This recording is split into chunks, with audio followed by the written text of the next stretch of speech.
আজি সদৌ অসম ছাত্ৰ সন্থাৰ আতিথ্যত উত্তৰ পূৰ্বাঞ্চল ছাত্ৰ সংগঠনৰ এখনি কাৰ্যনিৰ্বাহক সভা গুৱাহাটীত অনুষ্ঠিত হয় আৰু উত্তৰ পূৰ্বাঞ্চলৰ আন ৰাজ্যসমূহৰ লগতে অসমৰ পৰিস্থিতি সম্পৰ্কেও বিশদভাৱে আলোচনা কৰা হয়।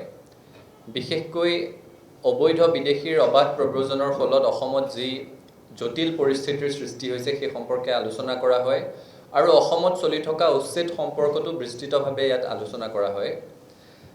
সদৌ অসম ছাত্ৰ সন্থাৰ লগতে উত্তৰ পূৰ্বাঞ্চল ছাত্ৰ সংগঠনৰ সকলোৱে একেমুখে কথা স্বীকাৰ কৰিছে যে চৰকাৰী মাটি, সংৰক্ষিত বনাঞ্চল, সত্ৰৰ মাটিত যি ধৰণে অবাধ বেদখল অসমত চলিছে সেই কথা কোনো কাৰণত মানি ল'ব নোৱাৰি আৰু সেই অঞ্চলসমূহত উচ্ছেদ অব্যাহত থাকিব লাগিব।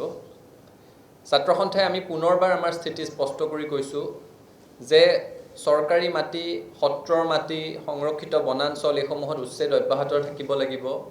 যদি কোনো বৈধ ভাৰতীয় নাগৰিক ভূমিহীন সঁচা অৰ্থত তেওঁলোকে চৰকাৰী নীতিৰ আধাৰত ভূমি পাওক, কিন্তু যিখন জিলাত তেওঁলোকে গৰাখহনীয়াৰ কাৰণেই হওক বা আন প্ৰাকৃতিক দুৰ্যোগৰ কাৰণেই হওক ভূমি হেৰুৱাইছিল, সেইখন জিলাৰে চৰকাৰী মাটিত তেওঁলোকক সংস্থাপন দিবৰ কাৰণে আমি দাবী জনাইছোঁ। আন জিলালৈ গৈ সেই জিলাৰ জনগাঁথনি পৰিৱৰ্তনৰ কাৰণে যাতে কোনো কাৰণত সুযোগ লাভ নকৰে সেই কথাটোৰ প্ৰতি চকু দিবৰ কাৰণে আমি চৰকাৰক আহ্বান জনাইছোঁ। একে সময়তে অসমত অবৈধ বিদেশীৰ চিনাক্তকৰণ, ভোটাৰ তালিকাৰ পৰা নাম কৰ্তন আৰু বহিষ্কৰণৰ প্ৰক্ৰিয়াটো নিৰন্তৰভাৱে চলি থাকিব লাগিব, কাৰণ অসমৰ পৰিস্থিতি অত্যন্ত জটিল। কিছুদিনৰ আগত আমি দেখিছোঁ যে আমি অসমীয়া ভাষা নিলিখিলে অসমীয়া ভাষাটো সংখ্যালঘু হৈ যাব বুলি এছামে আমাক ভয় ভাবুকি প্ৰদান কৰিব পৰা হ'ল। আৰু এই ভয় ভাবুকি প্ৰদান কৰাৰ পৃষ্ঠভূমি কেনেকৈ সৃষ্টি হৈছে সেই কথাটো আমি চাব লাগিব। 1991 চন আৰু 2011 চন এই দুটা চনৰ লোকপিয়লৰ তথ্য যদি আমি তুলনা কৰি চাওঁ তেতিয়াহ'লে আমি দেখিম 1991 চনৰ পৰা 2011 চনৰ ভিতৰত এই 20 বছৰ সময়ত অসমত অসমীয়াভাষী মানুহৰ সংখ্যা বাঢ়িছে মাত্ৰ 16% আৰু বঙালীভাষী মানুহৰ সংখ্যা বাঢ়িছে এই 20 বছৰত 85.8%। গতিকে এই ভয়াৱহতাৰ ছবিখন লোকপিয়লৰ তথ্যতে ওলাই পৰে। বৈধ ভাৰতীয় নাগৰিকৰ জৰিয়তে ইমান প্ৰচণ্ড হাৰত এই সংখ্যাটো বাঢ়িব পাৰে বুলি আমি উপলব্ধি নকৰোঁ। আৰু সেইকাৰণে আমি পুনৰ কৈছোঁ, আজি ইয়াত সিদ্ধান্ত হৈছে যে উত্তৰ পূৰ্বাঞ্চলৰ সকলো ৰাজ্যৰ কাৰণে NRC লাগে। অসমত NRC উন্নীত হৈছিলে, কিন্তু তাত ত্ৰুটি ৰৈ গ'ল, বিদেশীৰ নাম সন্নিৱিষ্ট হ'ল।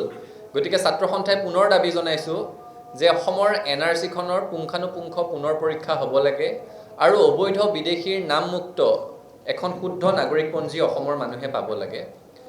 একে সময়তে আজি ইয়াত নাগৰিকত্ব সংশোধনী আইন সন্দৰ্ভত বিস্তৃতভাৱে আমি আমাৰ দাবী দাঙি ধৰিছোঁ। যিখিনি সময়ত নাগৰিকত্ব সংশোধনী বিধেয়ক আছিলে, সমগ্ৰ নৰ্থ ইষ্টে, সমগ্ৰ উত্তৰ পূৰ্বাঞ্চলে একলগ হৈ যুঁজিছিল, সমগ্ৰ উত্তৰ পূৰ্বাঞ্চল জুৰি বন্ধৰ আহ্বান জনোৱা হৈছিলে, সমগ্ৰ উত্তৰ পূৰ্বাঞ্চল জুৰি প্ৰতিবাদ হৈছিলে, সেইখিনি সময়ত কেন্দ্ৰীয় চৰকাৰে তেওঁলোকৰ পুৰণি বিভাজন আৰু শাসন নীতিটো বলবৎ কৰিবলৈ চেষ্টা কৰিলে। যেতিয়া গোটেই উত্তৰ পূৰ্বাঞ্চল একলগ হৈ থকা দেখিলে, কেন্দ্ৰীয় চৰকাৰে ভাগ ভাগ কৰিবৰ কাৰণে নাগৰিকত্ব সংশোধনী বিধেয়কত সংশোধনী আনিলে আৰু আনি প্ৰথমতে ক'লে যে ইনাৰ লাইন পাৰ্মিট থকা ৰাজ্যসমূহ নাগৰিকত্ব সংশোধনী আইনৰ আওতাৰ পৰা বাহিৰত থাকিব। সেই সূত্ৰে অৰুণাচল, নাগালেণ্ড, মিজোৰাম নাগৰিকত্ব সংশোধনী আইনৰ আওতাৰ পৰা বাহিৰত থাকিলে। মণিপুৰত পূৰ্বতে ILP নাছিলে, কিন্তু নাগৰিকত্ব সংশোধনী আইন বিৰোধী প্ৰতিবাদ হোৱাৰ লগে লগে মণিপুৰতকো ILP দি তেওঁলোককো সেই আওতাৰ পৰা বাহিৰত ৰাখিলে।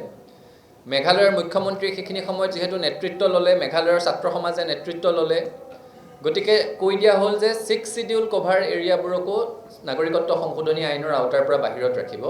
অৰ্থাৎ 98% মেঘালয় বাচি গ'ল, 67% ত্ৰিপুৰা বাচি গ'ল। অসমৰো BTR অঞ্চল আৰু পাৰ্বত্য জিলা মিলি 8খন জিলা অসমৰ নাগৰিকত্ব সংশোধনী আইনৰ আওতাৰ পৰা বাহিৰত থাকি গ'ল। কেৱল বাকীকেইখন অসমৰ জিলা আৰু ত্ৰিপুৰাৰ এটা অংশ নাগৰিকত্ব সংশোধনী আইনৰ অধীনত থাকি গ'ল।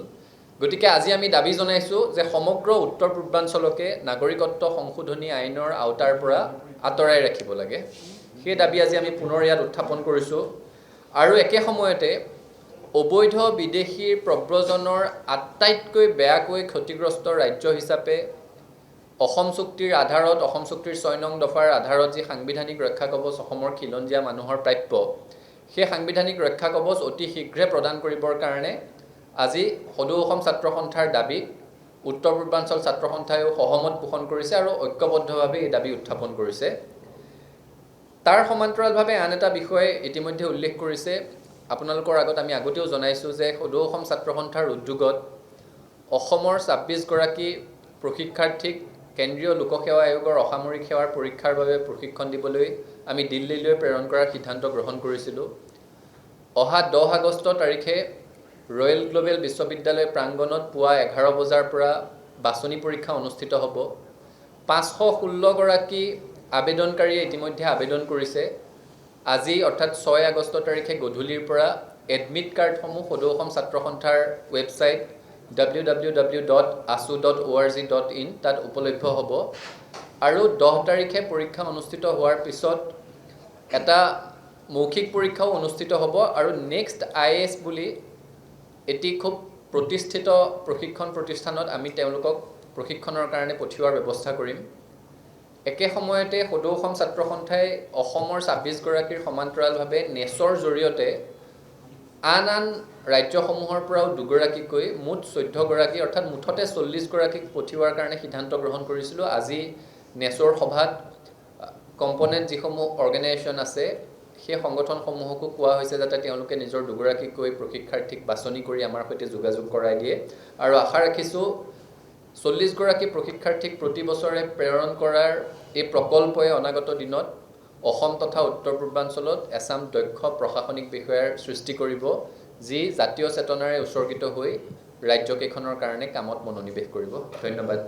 যিকোনো খবৰৰ বাবে যোগাযোগ কৰক 7099017330 লগতে 7099017110 নম্বৰত।